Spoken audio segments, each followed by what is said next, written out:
Hey everybody, David the AI Guide here. Thanks so much for tuning in to another episode. I really appreciate it. Be sure to follow us on Facebook, Instagram, and Twitter. Also, check out the new book that I wrote and just started selling a month or so ago on Amazon called The Beginner's Guide to AI, which gives you industry by industry status of where AI is today. And it covers a lot more ground in terms of practical uses of AI today than most books out there. So I hope you buy it, read it, and like it. Also, be sure to click the link below to get your free AI resource. The resource is free, and everything in the resource is free because in less than 5 years, you're going to have to know AI to do your job. So why not start learning a little bit about it and getting used to it now? You'll save yourself grief later.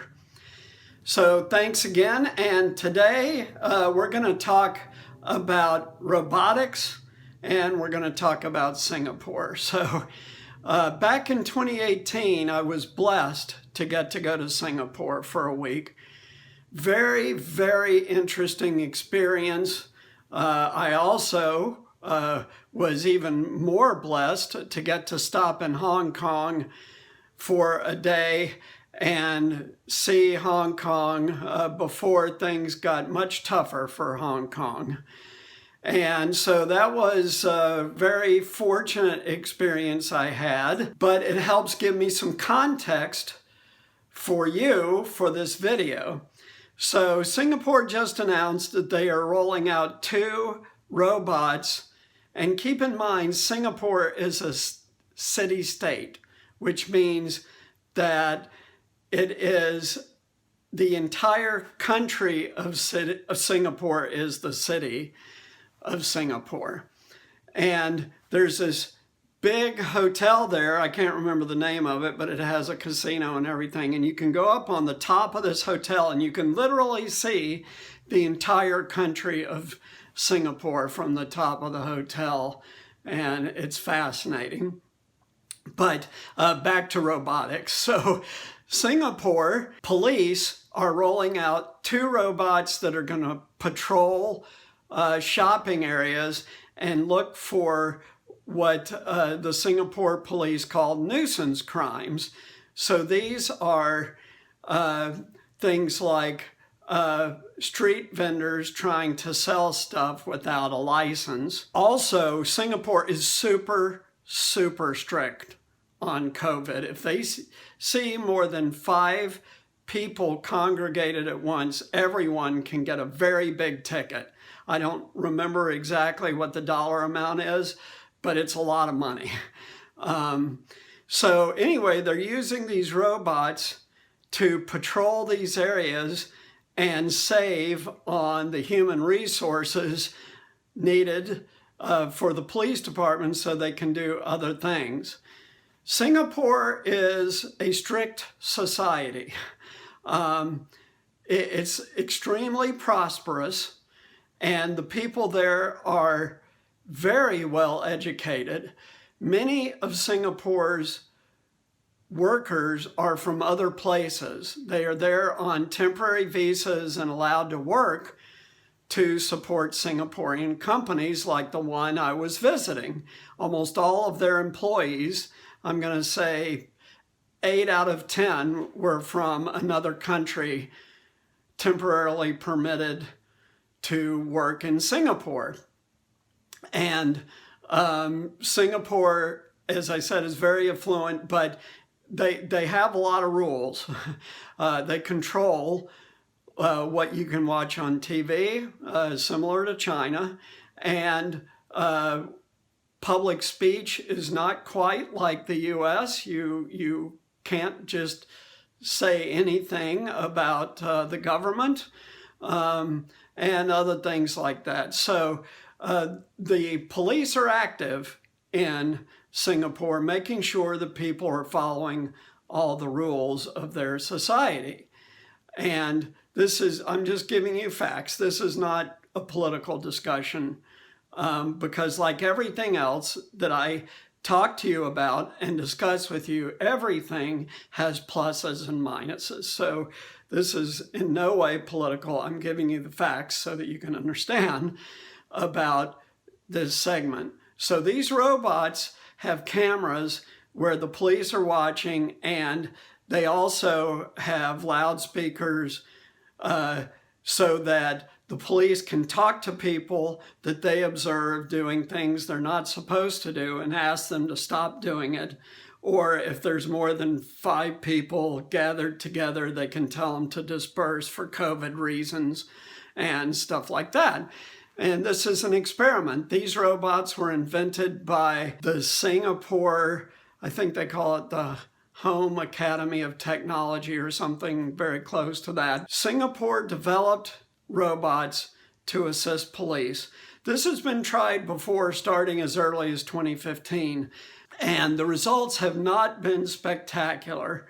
For example, New York City tried Boston Dynamics Spot Dog to assist them with policing, and it really freaked people out. You know, people aren't quite ready for this psychologically, so the city of New York decided to back off and stop using Spot. This is coming, and it is going to happen, especially in other countries first, like Singapore and China, and less liberal countries. I'll put liberal in the sense not of politics, but of personal freedom. So this is coming. I mean, I talk to you about robotics all the time, how robots are going to be in Starbucks, robots are going to be in restaurants. This is coming and nothing can stop it. But it does freak people out. So these robots go around telling people what they're doing, why they're doing it. They've had a TV campaign to explain it to people. But this is intended to help the police save their time for serious crimes rather than little stuff that people shouldn't be doing, but are misdemeanors or not serious offenses. We're going to see more and more of this. And so it's interesting and not surprising that Singapore, which is at the forefront of all technology, I can tell you from my visit there, they believe in technology, they understand technology, and they use technology to a high degree of competency. So it's not surprising that this, what I'm describing, is happening in Singapore. And of course, if this works out and it's successful, we'll start to see other countries use and leverage this technology once it's been proven out. Because as I said, earlier attempts to use robots for policing haven't worked out so well. This is a change. And this change, unlike some others, will be a little more gradual simply because it's going to take time for public acceptance. And so the time frame for full rollout of this is longer than, say, fully autonomous robo-taxis, because people are going to accept that pretty quickly. Once they understand it's safe, people are going to start using them, and it'll be 100 will use them, 1,000, 100,000, 1,000,000, and it'll spread quickly. Using robots in public situations will be a very gradual thing. They will be there with humans for many years and then completely take over from humans as people get more and more used to them. And this is the way the world is heading. So interesting stuff out of Singapore. Singapore, by the way, already has 90,000 police cameras set up in the small city state, and they're adding another 200,000. So Singapore is an orderly society. We've all heard the stories about what happens to people in possession of drugs in Singapore. Your future is short. Singaporeans are used to this. And the technology can be developed there, and then it can be, once proven, rolled out to other countries. Interesting stuff. Policing is a human occupation. It's an occupation that if you're wired to be comfortable with encountering potentially dangerous people, it's a great occupation that will require human beings for a very long period of time. Plus, of course, you get a pension as a police officer or a fireman, fire person, I should say. So these are great occupations that will be around for many years, unlike some others, one of which we're about to talk about on a short this week. So thanks for tuning in.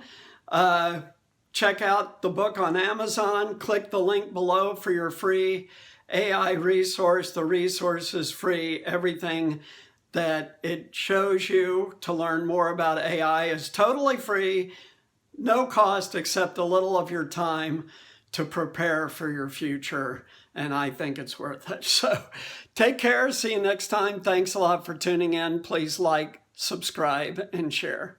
Bye.